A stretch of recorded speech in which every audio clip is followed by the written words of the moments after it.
Hello, this is saxophonist Antonio Parker, and this is a conversation in jazz, where we are promoting jazz through telling the stories. Today, we are presenting part one of our two-part interview with jazz drummer, composer, educator, and leader of the band SUPERNOVA, Mr. Nasar Abadey. We ask you to subscribe to the channel, hit the bell icon so we can let you know when we are posting another video or going live. We also ask you to donate to our Cash App in order to support the channel and help us to produce future videos. Our Cash App is $Jazzology 101. That's $Jazzology 101. Enjoy the video.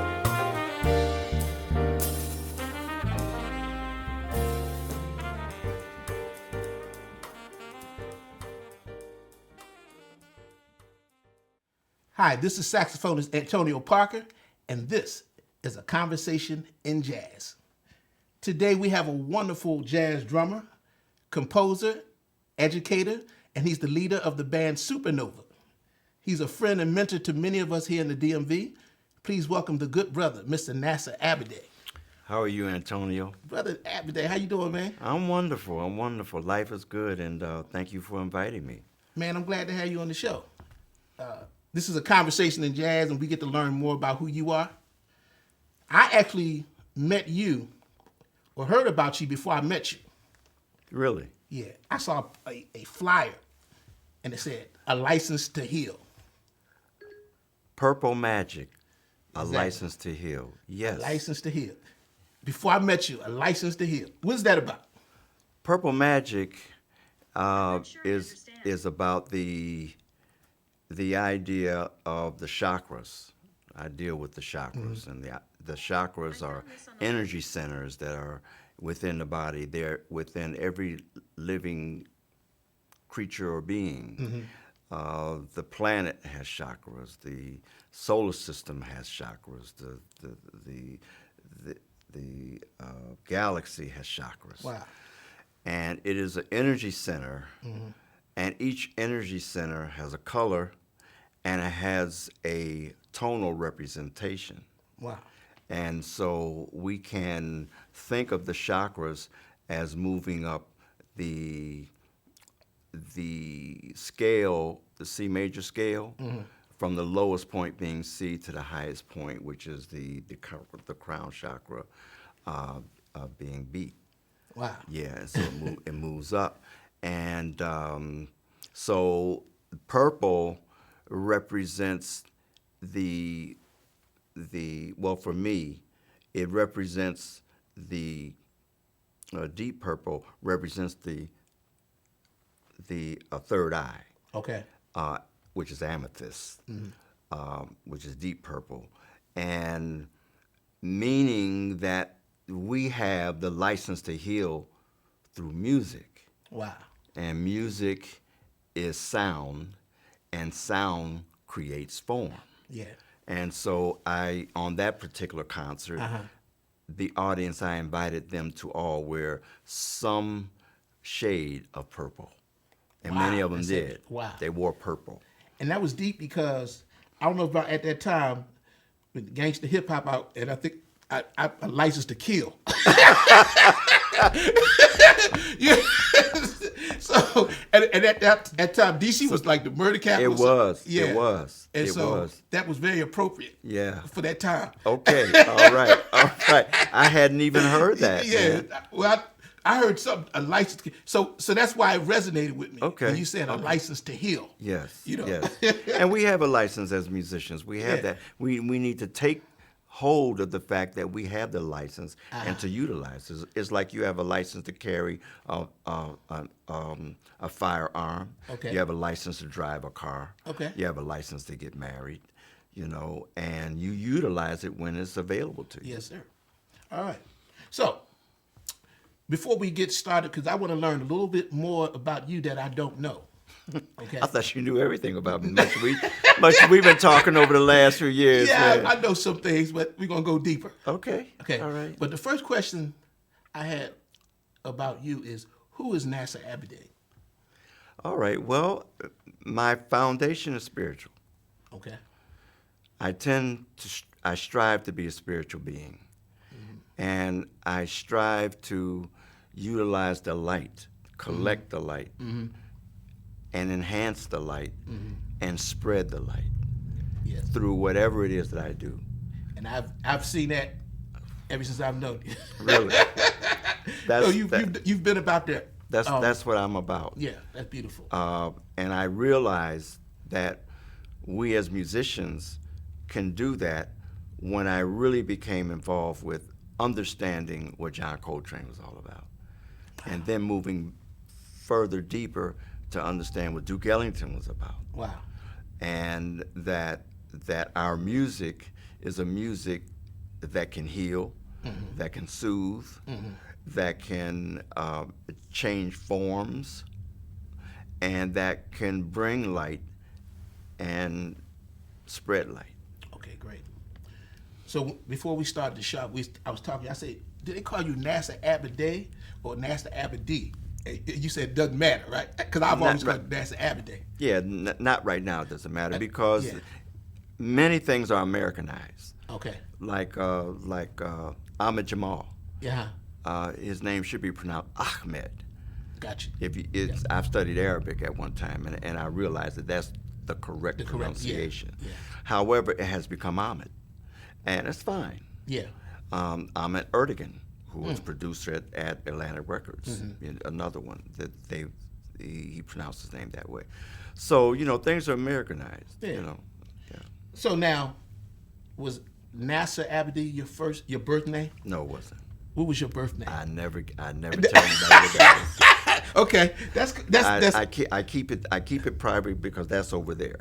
Okay. However, it's available. It can be found. Yeah. So what made you decide to change it? In '69, I decided to. 69. That's the year I was born. That's the year you were born. That's the year I was born. 69. My gosh. Well, one thing I've discovered is that you remember, in our age, if you met someone that was born in 18 whatever, you knew they were old. God, you were born in the last century. No. So now here we are, born in the 1900s. Yeah. Wow. And so now when kids hear us say, "Well, we were born in 19 so and so," they say, "Damn, they old." Yeah. I ain't think about that. That's true, man. Yeah. So in 1969, I converted to Islam. Okay. And I received my name. Okay. My attribute, as it is referred to. Okay. And I've stuck with it ever since. Okay. Is there a particular meaning behind your name? There's a surah, which is a chapter in the Quran, which is named Nasar, Nasir, and it pertains to victory. When you seek the help of God, when you seek the help of Allah, then you are victorious. Okay. Beautiful. See, I didn't know that. So I'm a helper. Okay. I help people to achieve their goals through spiritual means. Gotcha. And again, I feel that my purpose in life is not necessarily to be a musician. It's not to be an automobile mechanic. It's not to be a chef or president of a bank. It's to bring light no matter what it is I do to any situation that needs light. Wow. So that is my, they say that you have a dharma in life.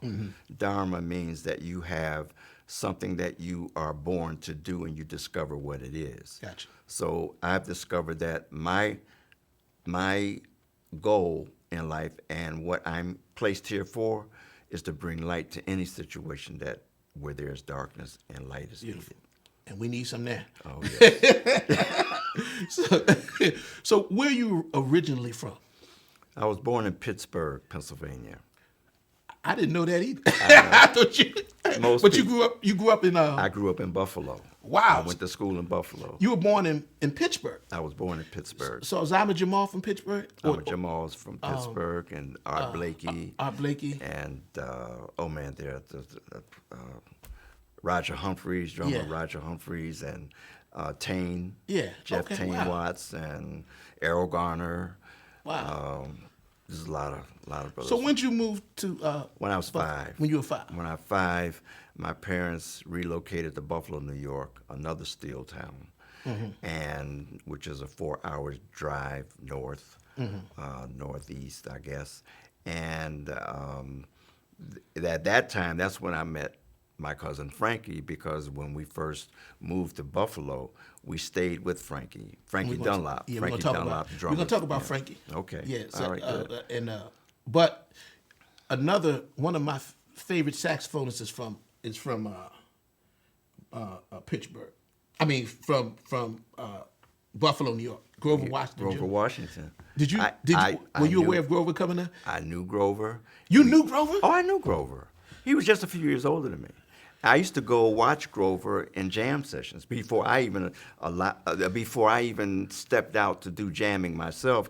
I would just watch him in the jam sessions. Really? Yeah, yeah. So you saw him on his come up? Oh, for sure. Grover Washington, and there's another saxophone player of the same age who was named Herman Fisher. A tremendous, they were boys. And then there was another Italian guy on the west side named Phil DeRay, who was a tenor saxophone player. And they were contemporaries. Really? Yeah. So was Grover doing straight ahead? Straight ahead. Really? Straight ahead. Right. Now, Grover is a cat to me that is one of the unique voices on the saxophone. Did he have that voice, that unique voice when he was? Yes, he did. When he was really? Yes, he did. So he's always had that. He's always had that voice. Wow. Right. And then then he went over to the more contemporary kind of style of playing. Well, it's interesting how that happened. Yeah. Because Grover was doing work for Creed Taylor, CTI Records. And Hank Crawford had a date, I think, that was scheduled. Wow. And with a large ensemble. And Grover was there to do it, but Hank got sort of sidestepped or stuck in Europe for some reason and missed his flight, or for some reason couldn't get to the studio in time. So Grover. Wow. Grover did it. Wow. And then he was signed to CTI, and a few records later, Mr. Magic propelled him to stardom. Wow. That's how it goes. Grover was a electrician living in Philly. When he relocated to Philly, his day job was, he was an electrician, but he was playing around with what's the organist player name? This escapes me now. But yeah, he was playing around Philly with all the guys. You mean Grover? Not Philly, but he was playing in. He was Buffalo. playing when he relocated to Philly. Yeah. He relocated there, and his day job was, he was an electrician. Really? But he was playing gigs at night still, like Buck Hill. But were you guys kids, like growing up together? No. How old were you when you? I was 17, 18 years old when I used to see Grover. Okay. And Grover must have been maybe 24, 25 years old. Gotcha. Yeah. Wow. Man, that's one of my cats. So that's, Oh man, we love Grover. Grover was a beautiful cat. Yeah. And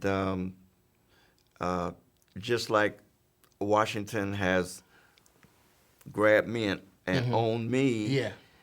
Philly has taken we did. Grover. They ain't gonna let him go. We ain't gonna let him go. I can dig it. They don't. The people, people don't want to even think that he's from Buffalo. There's another saxophonist from Buffalo, I believe, by the name of Joe Ford. Right? Joe Ford, right? You and Joe Ford are very close, and we're gonna talk about him in your band. Yes. But did you know Joe Ford coming up? I met Joe Ford when he graduated from college. Okay. When I met Joe Ford, I was 20. We were both 20. We're both the same age. Okay. We were both 21 years old. Okay. And when I met Joe, it was another saxophone player that introduced us who I knew. His name was Reynolds Scott. Okay. And him and Joe grew up together. Okay. They were just around the corner up the street from each other on the east side. I grew up on the west side of Buffalo. They were on the east side. And once I met Joe, that was it. And when we started playing together, it was just we listened to the same people. We wanted to emulate the sound that we heard. But one of the things that was very appealing to all of us who knew Joe, that Joe had such an ability, a high ability on the alto saxophone. And at a time he also played piano. There were gigs that he did on piano. Really? Yeah, right. And but Joe also had a penchant for writing, for composing, and for transcribing. So a lot of the songs that were coming out back then on Blue Note and Impulse, Joe would put together and we get together and play. He was in several bands. Wow. Some bands he played piano, other bands he played alto. And y'all remained friends over all these years? Over all these years, man, 1968. Wow. Been boys since 1968. That's a year before I was born. Okay, you mentioned that you have a cousin who's a drummer who's played with the likes of Thelonious Monk, Sonny Stitt, Charles Mingus, Sonny Rollins, Duke Ellington, Maynard Ferguson, Lena Horne, amongst others. Right. Frankie Dunlop. Yeah. Okay, this is your cousin. That's my cousin. Frankie is my second cousin, my mother's first cousin. Okay. And my mother's father and Frankie's father were brothers. Okay. So you met him when you moved? I met him when I moved to Buffalo. Was he older? older? Oh yeah, he left Buffalo shortly after that. Okay. But he was upstairs in the attic practicing all the time. He and his brother Boyd Lee, played piano. Really? And a great pianist who's no longer with us either. And Frankie would, practice upstairs, and I'd go upstairs and hang out with him. He was the first one to set me down to a set of drums. Yeah, I was going to ask you, what impact did he have on you? Amazing. I mean, he sat me down, and he showed me some stuff. I was 5 years old, just like I did Kush. He just sat me down and showed me some things. So you was hearing this drumming from up in the attic, and you would go up and listen? I would go up and listen. I would go over and sit there and just watch it. Wow. Yeah. How old was he about at this time? Well, he was a little younger than my mother at the time, so he would have been maybe 20, 22, 23 years old at that time. And he left Buffalo shortly? He left Buffalo maybe a couple years after that. Okay. And he and Mel Lewis were good friends. Okay. I didn't know about that. I used to see him and Mel together, but I didn't know it was Mel until I found out later on that Mel was from Buffalo. Oh, wow.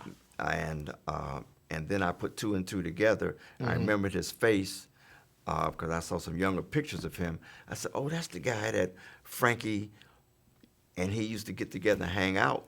Wow. Yeah. I was reading a story.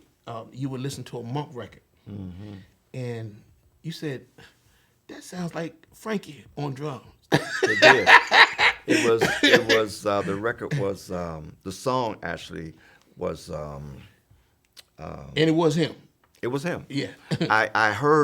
I was 12 years old, 13 maybe, and I hadn't heard Frankie in 10, 13 years or so. Wow. But when I heard his sound, it was Monk's Dream was the name of the song. Monk's Dream, okay. When I heard the song, I said, that sounds like Frankie. And then after the song went off, the guy, he mentioned everybody's name, and for sure it was Frankie Dunlop, man. Wow. Yeah. So you can tell a drummer by their sound? You can. Oh, yeah. Like, see, I can do that for saxophonists or horn players. Right. And some drummers. Yeah. Some drummers have a signature. Right. But you can, as a drummer. Most definitely. Really? Most definitely. Yep. Everybody's got their own touch. Really? Yep. Is it touch, or is it just things they do? Or it's things that they do. It's the way they touch the cymbal, touch the snares, the sound of the drums, the way they're tuned. Wow. Yeah, everyone tunes I their. think I need to sit with you and just, because I don't know that part of the music, how drummers think, and like what drummers, when you listen to other drummers, what are you listening for? You know what I'm saying? Yes, yes. Well, it's interesting because all of us have our little knickknacks. Just like you can hear an alto player or a tenor player, and you pick them out just by a little thing that they just by one note. Sometimes, Yeah. you could pick Miles out with one note. Freddie, Yeah. one note. I can pick out Billy Higgins with one tap on the cymbal. I Really? know. Yeah, just his touch on the cymbal, his swing, That's heavy, man. his swing. So drummers actually can hear and I hear drummers like hitting on the cymbal, like, and I'm like, they all sound the same. It sound like a cymbal, but y'all hit cymbals like, and you're showing the other drummer how this cymbal sound. Y'all actually, the cymbals resonate different They frequencies. do. Really? They do. Now that you mention that, they do resonate different frequencies. And Billy Hart is a great friend of mine. And Billy, I held on to a set of Billy Hart's for a time. I still have this set before I got numerous sets that I have now. And he had a cymbal with that set. And I checked out the cymbal, and the cymbal was in F sharp. And I noticed that all of his cymbals that he picked out are close to F sharp. Wow. Now, you probably have a tonality that you like to compose in. Say, for instance, E flat might be one of your favorite scales or something like that. And that's because astrologically, we all have a tonality that we resonate with. Wow. Yeah. Mine is E or E flat. I remember before I was composing music or writing it down, I would compose something, have something, and I would take it to Joe. I said, Joe, man, would you chart this for me, man? And after about the third or fourth song, he said, man, everything you think, it's an E. I said, really? Wow. He said, yeah, it's an E, man. But I didn't realize that was a thing until I started studying music as it's related to Thad Wilson, astrology. I interviewed Thad Wilson. He mentioned something about that we all resonating Yes. certain frequencies. Yes. You know, Yes. and that's interesting. Yes. That's, Not only that, not only frequencies, but pulses. see, you going into the metaphysics of music. Well, my students, man, in my jazz analysis history course, I remember the first year I taught that, and I was giving them information that was along those lines. And one of the students raised their hand and said, "So, are you going to start teaching metaphysics and music?" That's hilarious. It is. It is. Wow. It is. Yeah. Now, I remember at Twins playing with a drummer that you related to. Was he related to your wife, Baina? My brother-in-law, Virgil. Virgil. That's what. Yeah. Virgil. He's in Buffalo now. Okay. Yeah. Is that Baina's brother? That's Baina's brother. Oh, wow. That's her older brother. Yeah. So I remember playing with him at Yeah. the old Yeah, Twins. The old Twins. Yeah. Yeah. Remarkable drummer. Wow. Oh, he was ahead of all of us. Really? But when we were coming up, I may be about 4 years old. I used to hear about him.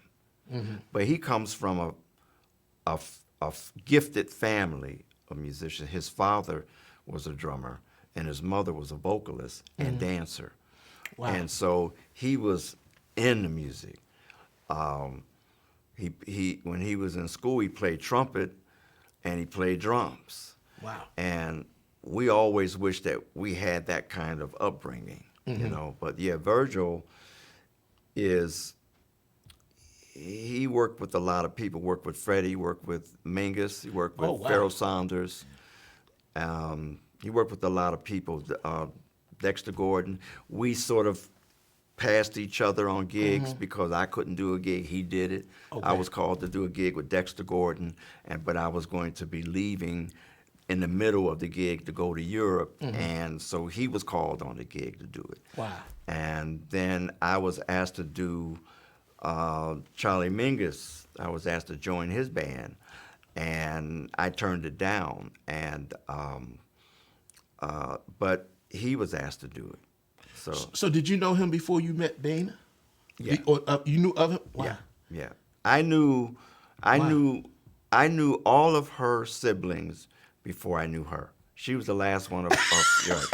Wow, that's heavy.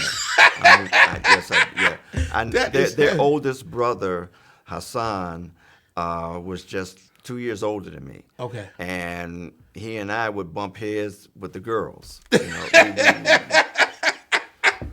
Yeah. That's wild, man. Yeah. I've learned a lot about you. Yeah. So other than your the tutelage you received from your cousin, Frankie Dunlop, did you have any other formal training coming up? I had very little until I was 19. Okay. I had my first formal training in the first grade. And this was a teacher who I've come to find out later on. This is a teacher that Joe Ford later replaced at a school, because Joe taught high school and middle high school. Oh, wow. And he followed this particular person. And when they left middle high school to teach high school, Joe got his gig in middle high school. And then when he retired from high school, Joe stepped into his position. And he's the first one that, and I remembered it was a Rubanks book, elementary. We used to play out of the Rubanks book. And he was the first one to show me how to read. He was the first one to show me how to play a 5-stroke, 7-stroke, 9-stroke roll and flam. Wow. And I'll never forget it. But then I didn't have drums until I turned 16 years old. Okay. So all of that time, I had my sticks. Rudiments. Rudiments. I would practice on arms of the chair, my mother, or her ironing board. I just messed up all kinds of chairs, man. I hear all these stories about people or drummers who, when they were kids, they were banging on pots and cereal boxes and the wall, and that usually is a sign that it's going to come. It's coming. You might drums. Yeah, drums. Well, my mother told me that I used to, when she was carrying me, that I used to kick all the time. Wow. She said, so when I started having an interest or showing interest in drums, she wasn't surprised. Wow. Yeah. What about rhythm excites you or turns you on? Oh, man. Because I think drummers understand a certain language, and I play the saxophone, so I'm more melodically inclined. But what about rhythm? Brother Ah, who I worked with, the late brother Ah, used to say that melody is rhythm and motion. They're one and the same. Okay. Except with melody, you have different tones, and with a fixed pitch instrument like the drums, you have maybe whatever tones are available to you, depending upon how many drums you have and how many cymbals. And what excites me are rhythms that are abstract. In other words, if we're playing jazz and I'm playing the jazz ostinato, cymbal ostinato, tang-a-lang, tang-a-lang, tang-a-lang, I love hearing something against that, always, which is the reason why I was really interested in Elvin Jones when I first heard him. Elvin just turned me around as he did everybody. Wow. But Elvin had a way of playing all limbs separately and together. While there was tang-a-lang over here, there was something over here, and with the left foot and with the right foot while this is going on. And I couldn't understand, when I first heard Max in Philly, I couldn't understand how drummers were able to do that, because I'm used to hearing so I was used to hearing that. But when I started hearing jazz drummers, I started hearing, well, who's that playing the snare while somebody else is playing the cymbal? Okay. Who's playing the bass drum? And I must have been maybe 10 years old when I first noticed that. Wow. But then when I saw it happen, I said, wow, this is amazing. But then the resonance. When I was 5 years old, I used to march. There were a couple of occasions I marched in a parade with my grandfather. Mm-hmm. My grandfather was a Shriner, and with the fez and all that, and so he was like a Mason. Gotcha. And so he would ask me, "You want to walk with me?" And I would walk with him. I would hold his hand, and there were drummers. There was a drum corps in front of us, a drum corps behind us, and I would feel this vibration in my chest. That's when I was first turned on by the drums. I would hear this vibration. And the bass drums, when the bass drummer played the bass drum, it just vibrated. And the cymbal player, man, that just, Do you still get that from the? I still get that from the instrument. Yeah, I still. One get thing it. when I see you play, man, you really enjoy playing. I really like you. Really, I can tell you really enjoy it. Well, you do too. I think so. You're passionate. Yeah. Yeah. You're very passionate, which is one of the reasons why when I need alto play, I call you. I appreciate that. Yeah, because you're very passionate the way you play. Yeah. You have a sensibility that's similar to mine in terms of what you feel from your heart chakra. Could it be a Taurus thing? We both Taurus? I believe it is. Joe Ford is Taurus. Really? Wow. Yeah. Yeah, it could be. Yeah. It could be. Yeah. So when you listen to drummers, or when are you listening to? Or if I'm listening to drummers, should I listen to the whole set, or just because sometimes I might focus on what he's doing on the cymbal, But you're hearing you're listening to the bass drum and all of it together. Yes. Or are you synthesizing it, or you? I'm synthesizing it. Okay. It's the same thing with what you're doing with all the notes that you have, and you have to, in order to get an octave, you do something down here, the high, to go up an octave, Okay. you do something up here, and sometimes I'll notice the horn players they have their horn in place here, their fingers in place here, but up here just this hand, Yeah. and so I guess it's the register that you're in, Yeah. or the notes that you're choosing to play. Well, it's the same thing with us.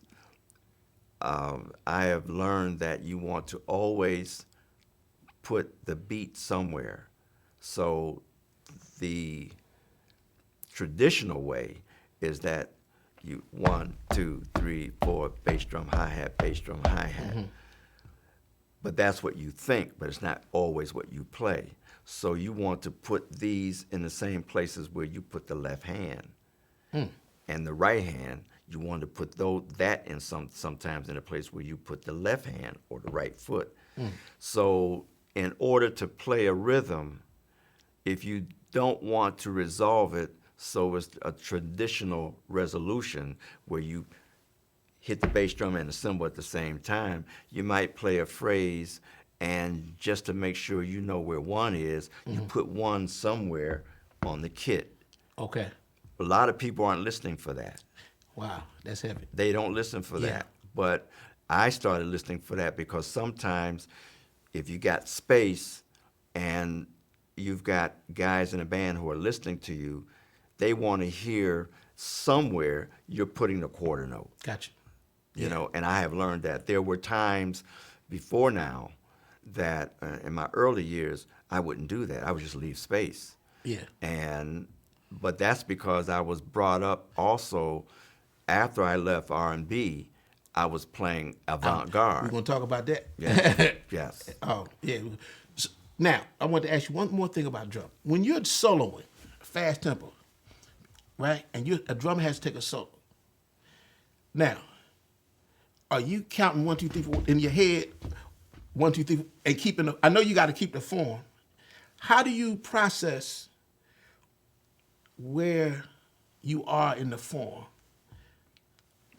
By the melody, just like you you do. You thinking of the melody in I'm your head? thinking the melody, just like you do.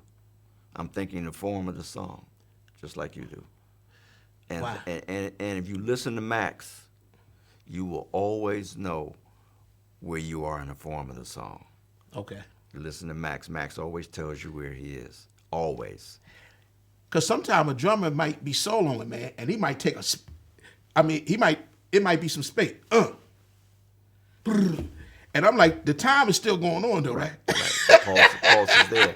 So my suggestion to people who want to listen to drummers solo, extended solo, if they're soloing over the form, is to, as soon as the drum solo starts, keep the melody of the song in your head, so that you can listen and see where they are in the form.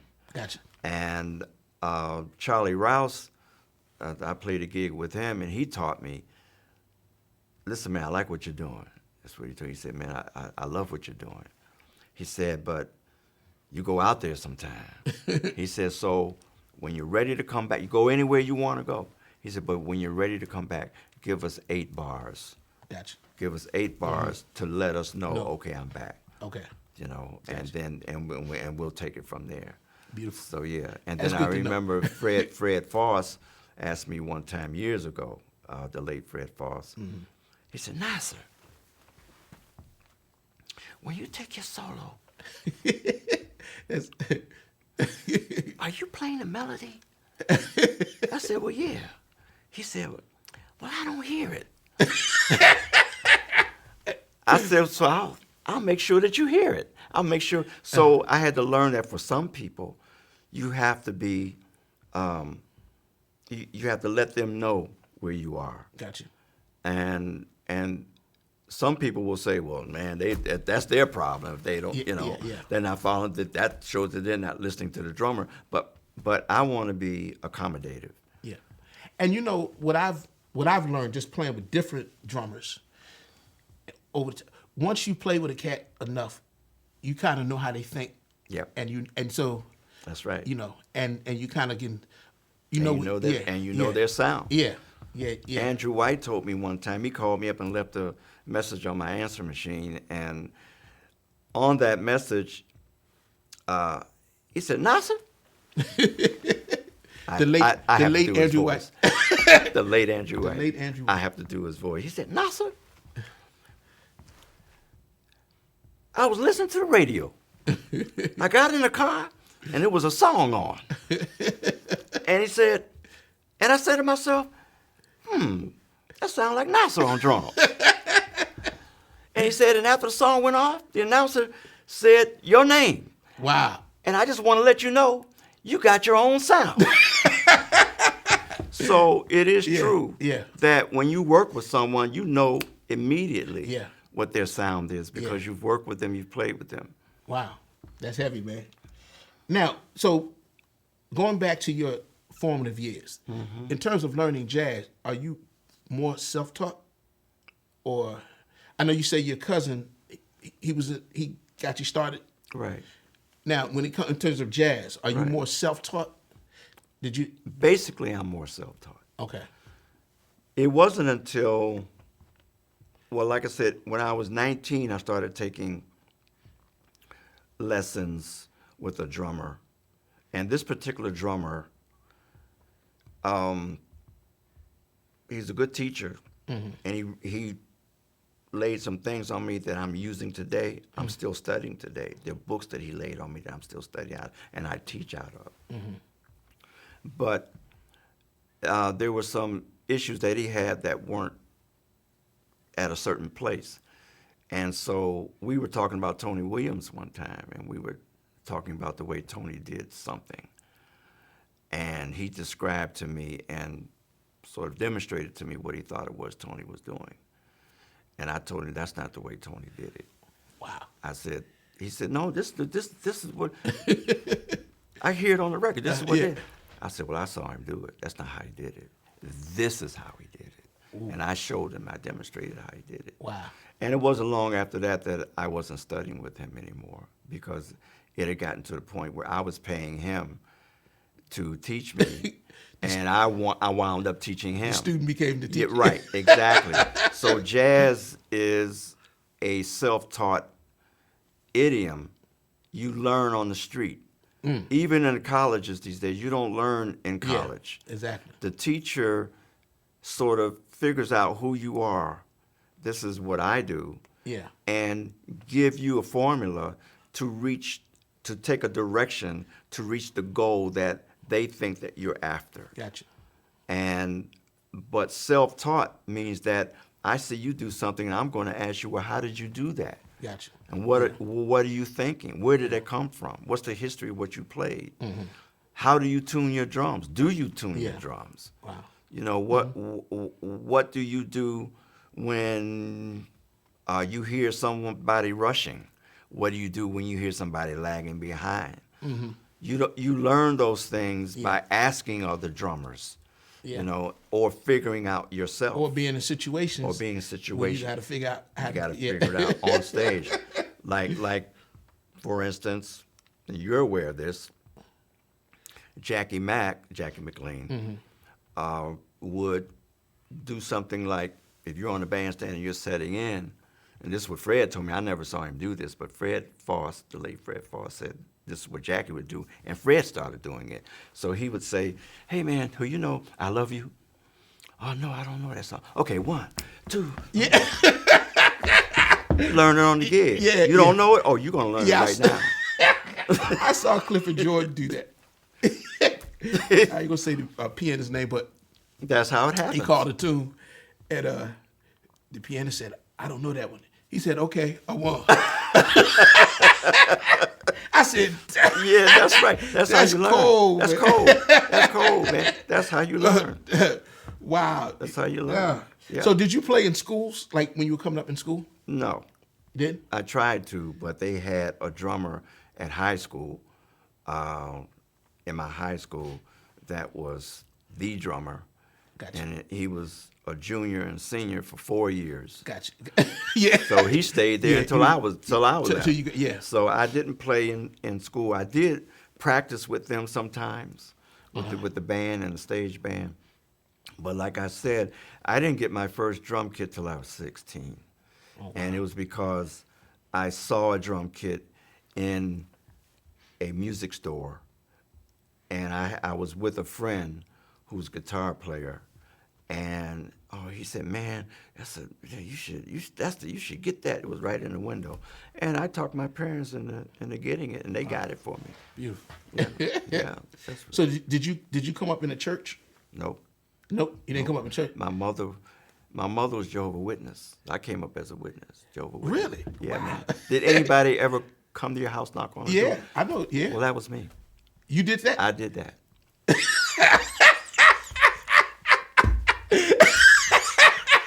I did that. Man. I was 9, 10 years old. Wow. And you were serious about it. I was serious about it. That's one thing I like about you, man. Whatever you believe in at that time, you give it 100. I tried to. Yeah. I tried You know to. what I mean? I tried to. Yeah. I used to go. But I never do that. Yeah, I used to. So things will start to line up now, because I used to go to ministry school on Friday nights. So they had Sunday services and Friday night ministry school. And in ministry school, you were asked to pick out a subject and use Bible verses to support your position and speak to the congregation. Wow. And that's what I would do. Wow. And my mother was really upset when I left the Witnesses. When I was around 15, when I said, I'm not going to the Kingdom Hall anymore. I've got something else on my mind. And but she was upset that I never came back. But I told her, and I would always let her know, that ministry school is the one thing that prepared me as a band leader to stand on stage in front of an audience and just talk. Yeah, wow. That's why it's natural for me to do that. Yeah. See? That's what now, and I see you do that. Wow. Sometimes I do it too much. No, but it's good because It is. you are educating the people on what we're doing. Yes. Yes. And but you do it naturally. It is. And okay, yeah. So that's where that comes. That's where it comes Wow. from. And the other reason why I used to do that is because when I was a kid, I used to stutter. Wow. And I figured out how to make that go away. And it's about breathing. Wow. Most people that stutter, they don't take a breath. Got to relax. If you're going to say something, if you have a problem with T's and D's, then take your time, take a breath, and then state what you want to state. Wow. Man, we learned a lot here, man. Yeah. How old you were 5 when you heard jazz? The first time hearing jazz? Was that when with your Well, cousin? I was 5 when I first heard. Yeah, when I first heard jazz.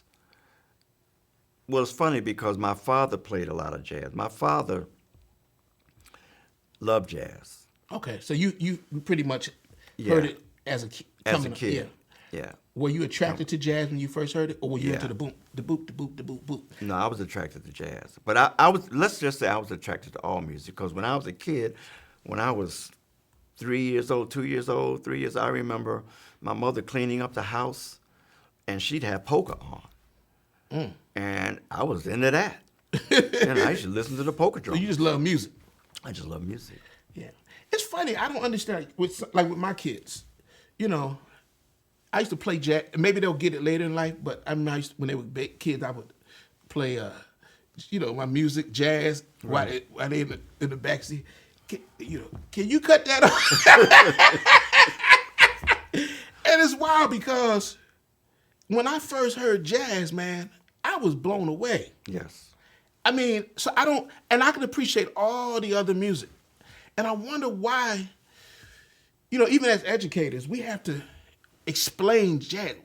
We don't explain, hip hop or gospel. Right. You just experience it. Right. Right. But with jazz, we gotta, we're trying to sell it and we trying to give a historical analysis. And I get it. It's all important. Right. But I always wonder why people just, like, as a kid, I was blown away when I heard Charlie Parker. Yeah. Yeah. No, I was like that. Yeah. I was like, when I heard the first drummer I heard to recognize his sound and was blown away by his sound was Max Roach. Wow. And Max had a way of being so impeccable with the rudiments around the drums and about melody, because he was the first drummer I heard that played melody all throughout a song, and I always understood the melody. Wow. And I was going to ask you, what drummers had the most, would you say, had the most significant impact on you as a drummer? the first one was Max. Max Roach? Max Roach, hands down. Because when I started listening to jazz seriously, I was maybe 10 years old. Mm-hmm. I mean, when I was serious about jazz.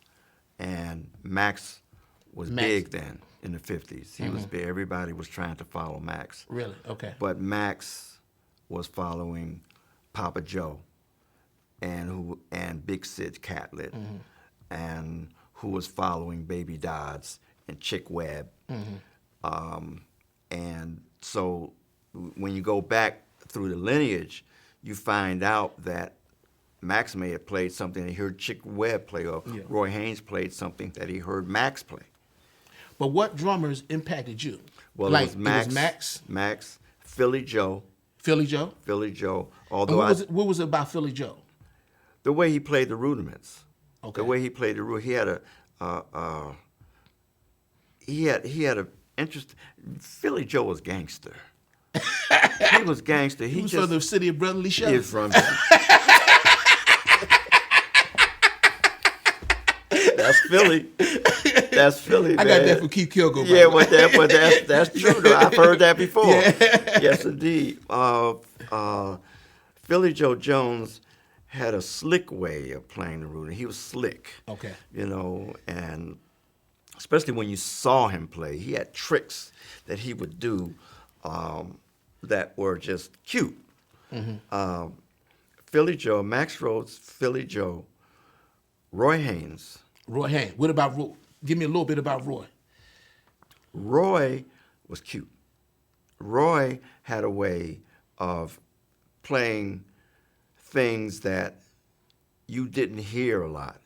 And he was a little step above the other drummers because, and he's another self-taught drummer, he was a little step above because he wanted to be as modern as he could. So he sort of shied away from 4 on the floor until he got older, then you saw him playing the bass drum or quarter notes, but not loudly where you could hear it, only where you could feel it. Max, you could hear it. Yeah. You know.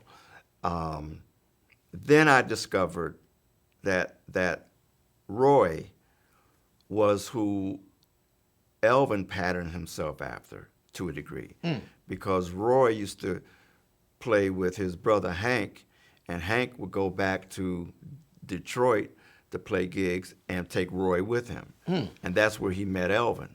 And Elvin was a kid then, walking around with drumsticks in his back pocket. Wow. Yeah. Okay. And so Roy is the first one I really heard. There's several ways to play triplets. There's the Art Blakey way, who was another influence of mine. Art Blakey and Max Roach influenced me around the same time. And then came Philly, and then came Roy. But Art Blakey has triplets, triplet. And this is my snare, it's my cymbal. That's one way of playing triplets. Another way of playing triplets is on the cymbal. It's all African, you know. And then there's another way of playing triplets where Elvin, that's the bass drum. Wow. Yeah. Yeah. Hi-hat. And it's the cymbal. Wow. Wow. So once you get the quarter note going, everything is in between. Wow. It's all African. Wow. So now, Elvin, Elvin highly influenced me. Yeah. Highly influenced me. Yeah. Elvin and Tony. That's are why my I'm waiting to hear them influence. two names. Yeah, That's Elvin and Tony were my biggest influences. Yeah. And later on in life. Yeah. Okay. Because Elvin, even I asked Tony in a workshop, in a live workshop. It was here, as a matter of fact, at Duke Ellington High School. Wow. I asked him, and I asked him who were his influences, and he named them, all of them, everybody I just named. And then I asked him, I said, well, could you demonstrate what you got from them? And he sat down to the drums, and he played. He said, well, Art Blakey would do this. Max would do this. Wow. Philly would do this. Roy would do this. Wow. Elvin would do this. Wow. Yeah. But everything he demonstrated is something that you never heard him play on stage. Wow. He had his own sound. He just sort of had the integrity of what they did, and it influenced him. He said, but one thing about Elvin, he said, I realized I had to leave Elvin alone. He said, because I realized you can go so deep into Elvin, you'll never come out of it. Wow. And I never came out of it. I never came out of it. You never came out. I never came out. So I, even now, when I'm playing a song, and I want to give, I want to pay homage to the drummers that came before me. I would think, especially if I'm in a situation where I need to do something that's particular, I would say, well, how would Billy Higgins do this? What would Billy Higgins do to deal with this situation? This person I'm playing with, Smiling what is Billy? it? Smiling Billy Higgins. Yeah. This person I'm playing with, what should I do to help them feel comfortable? What era are they playing out of? Gotcha. What drummers were playing back then? I didn't always do that. When I played a gig with, his name escapes me now, but he was one of the saxophone players that was associated with the birth of the cool. Zoot? No, he's an alto player. I played a gig with him, and I'm dancing around like Roy and Tony, and it didn't fit. It didn't fit at all. I said, this isn't working. What's going on?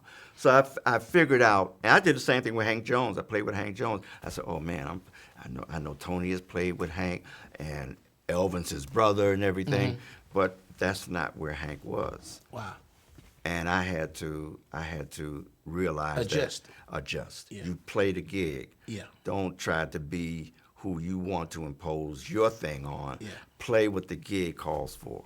Wow. That's playing the gig. So what one musician that impacted you the most? Oh gosh, it would be two. Who's that? Tony and Elvin. Those are Drummers. Musician outside of drummers. John Coltrane. John Coltrane. John Coltrane. What was it about John Coltrane that compelled you, or that? His deep spiritual commitment, Yeah. and also the commitment to the healing of the human species through music and sound. Wow. I've become very intrigued with cymatics. Cymatics is, for me, sound creates form, and the experiments that have been done with sand on plates and metal filings that you can expose a frequency to, and you will see the filings or the sand that's on a plate take shape to a certain frequency. You change the frequency, it changes the shape. Wow. And if you go back to the first frequency, it goes back to the first shape. Wow. That proves to me that sound creates form. It has an effect on our chemical system, our atoms, molecules, cells. All of that is influenced by sound. Wow. Which can, if you think of it, can heal the body. Yeah. And John Coltrane said that's what he wanted to do.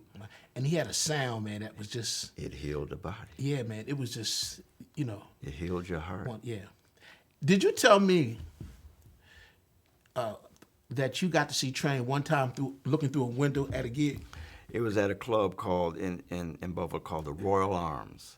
And it had a great big picture window with a curtain.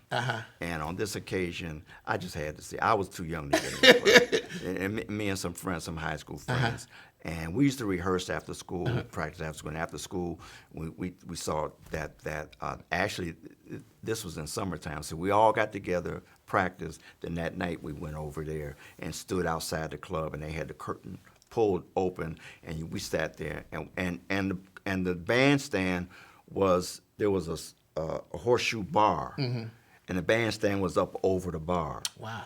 And you were fully aware of Train at this time? Oh yeah, I was 17. Wow. I was 17. No more than I was at least 60, but I remember being 17 because I was in high school. And then they closed the curtains after about 15, 20 minutes, half hour, something like that. But just watching them play. Wow. You were in the window, and I'm trying to picture this. Yeah. You're in the window, Yeah. looking at a cat, like one of the greats. The greats. And this is the first and only time you've ever seen First and only time. First and only time. it. Wow. Did that impact you? Yes, it did. Yes, Wow. it did. And there are friends of mine, Joe Ford, and a friend of ours, Joe Ford, and ours named Paul Gresham, who befriended John Coltrane. And they would run into each other in various places. So Joe knew John Coltrane? I think he met you. Okay. He went and sat down and listened to him. I mean, he had that experience. We're the same age. I don't know how he got in the club, but I guess he looked older than me. Yeah. But there were two clubs in Buffalo that brought international talent. One was called the Bonton on the east side of town, and the other was called the Royal Arms, which is just at the dividing line where the west side started. And Train came to both those places. When he came to the Bonton, the guys showed up at the Bonton. You couldn't see any, so they stood near the back door where the stage was, and they listened to Train every night.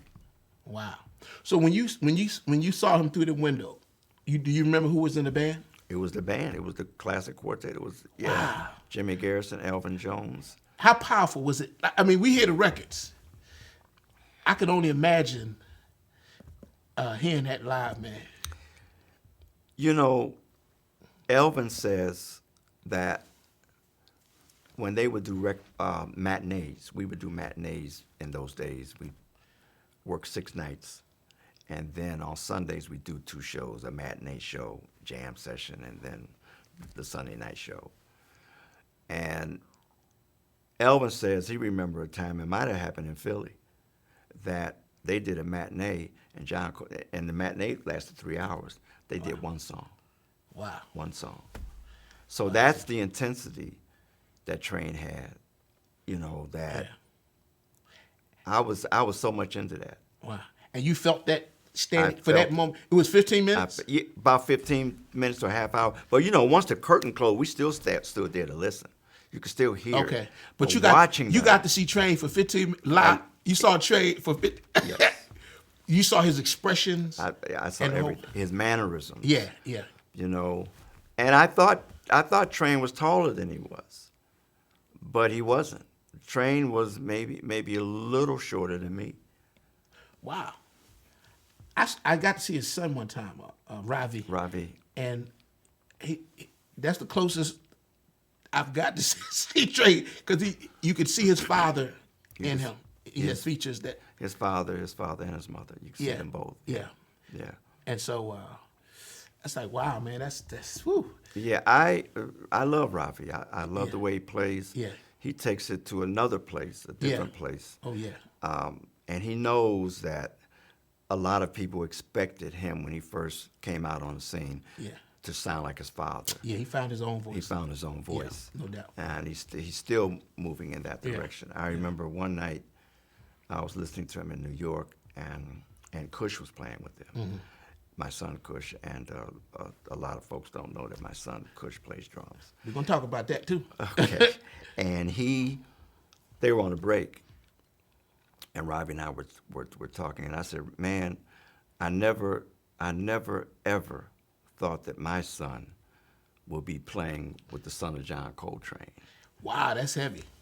Ain't that heavy? Wow. And so he said something to me that was very, very moving. He said, well, that's something you and my father have in common. Wow, that's heavy. That is heavy. And that made me back up. I said, wow, that is. Yeah, we're going to talk about your son, Kush, in the next segment. Okay. Because I didn't expect, I'm getting so much from this, man. First segment, Dad, it's like, wow. I got a couple more questions. Then we're going to take a little break, and then we're going to do the second part. All right. For what was it? What is the scene like in Buffalo? Was there a strong jazz scene in Buffalo? Very strong. Then, now it's like a lot of cities. But when you were coming, I'm talking when about I was coming up, there were clubs all over the place, and most of the clubs were on the east side because blacks, African Americans lived on the east side, downtown and uptown. It was east side, and I came up on the west side, where I came up in an Italian neighborhood, Hispanic and Italian. And in order for me to hear the jazz, I used to have to go on the opposite side of town. Wow. And so there were a lot of musicians over there. I used to see Joe and a lot of other musicians. There was Uncle Jerry, I think it was the guy who had a program, and he had a program that came on every weekend. It was like a variety show where he would have young people to play and compete. Oh, wow. And Joe was in one of those bands. And I would see all these black musicians that I didn't know because I wasn't in high school yet. I was in junior high, and I was in 7th and 8th grade, so I didn't go over on the east side except to visit my father who lived over there. Wow. In the next segment, we're going to talk about your move to New York City. Okay. But before we do, were you gigging in Buffalo? Yes. Yes. So you were. Yes, I did. You were a working musician from the age of 15. Before I had drums, from the age of 15 to when I left. The last time I left, I was 29 years, 30 years old when I left. Right. So, but in between then, I lived in other places. Were you a gifted, like a natural musician, or were you like, I have to work at this thing. Some people, they take to it, man, and they hear it, and they can, I have to work at it. I'm still working at it. But were you coming up? Did you have to? Was it music a natural thing for you? It was. It was. It Okay. was. It was natural. Not that I was super gifted, but I found myself being able to play things that were challenging to a lot of people, but not challenging to me because it was about being coordinated. Gotcha. And it wasn't hard to figure out what guys were doing, especially after I saw them do it. So now I got to ask you this: as a drummer, can you dance? That was what I did before I started playing. I was a serious dancer. Now, shouldn't every drummer be able to dance? Sure. And going back to dancing, sports and dancing was two of the things that I let go of when I started playing because I got so immersed in playing that I found myself playing the music that my friends were dancing to. Wow. And sports, I wanted to be very careful because I did have friends who maybe broke a wrist or finger playing football or something like that. And I remember going out for the junior varsity when I was in high school in my freshman year, and a great friend of mine who weighed 300 pounds, his name was Jimmy Smallwood, and he was on the A team. And I was running with the ball, man. He hit me, knocked the wind out of me. I said, that's it. I can't do this, man. I'm done with sports. I'm going to play drums,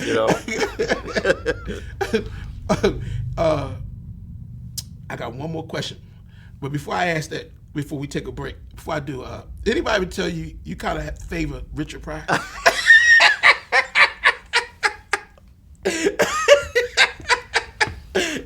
You want to hear a story? Come on. Well, yes, I was told that many times.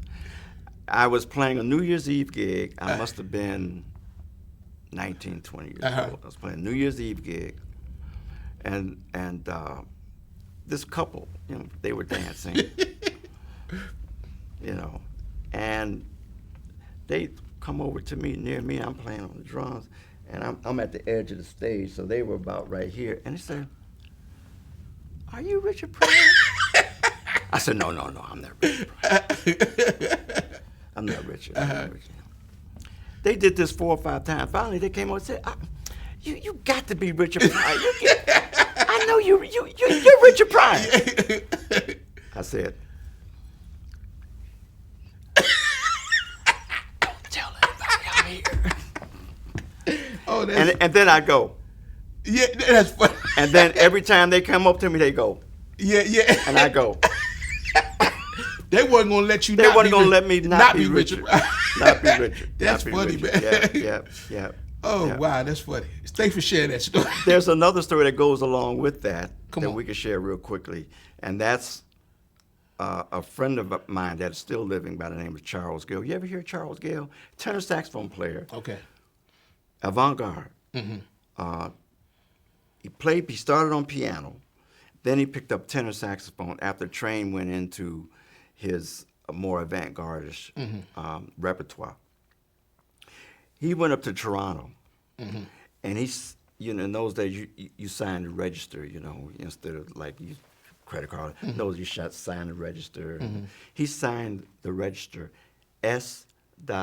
Portier because he looked like Sidney Portier. Wow. And Mr. Portier. Oh, are you serious? We're so nice to have you. Wow. Oh, why don't we give you this? And why don't we get? Ain't that something? They gave him the room. Are you serious? They gave him room service. They gave And him top shit. He played. He didn't play a gig. He's just up there visiting. But he was playing like he was Sidney Portier. Wow. He was playing like he was Sidney Portier. That was up in Toronto. He's playing like he was. And Sidney he looks Portier. like him? At that time he did. Wow. Looked just That's like funny. Sidney. You walk down the street, you look at him, you say, "That's Sidney Portier." Wow. Yeah. That is. And to some people, we all look alike anyway. Yeah. Final question before we take a break. Do you have a musical philosophy? Yes, I do actually.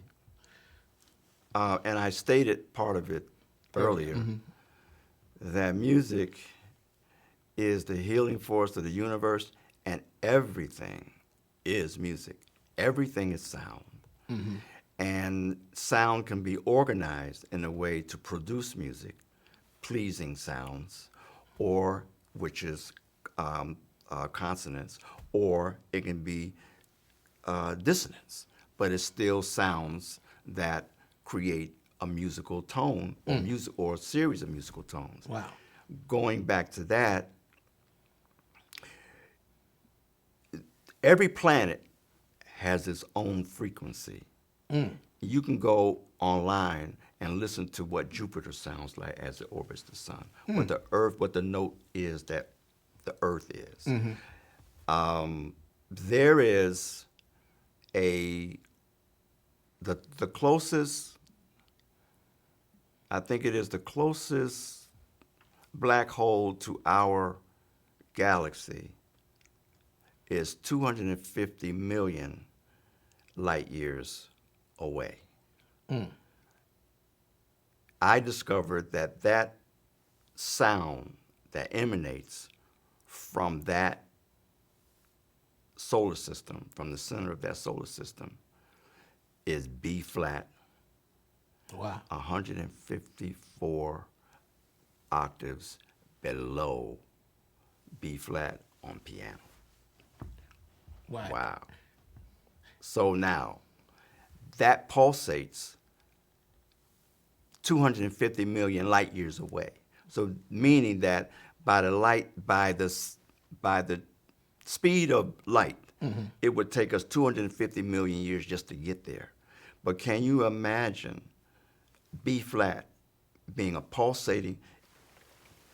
It must be black. It's B flat. Wow. Yeah. I mean, all of our blues is in B flat.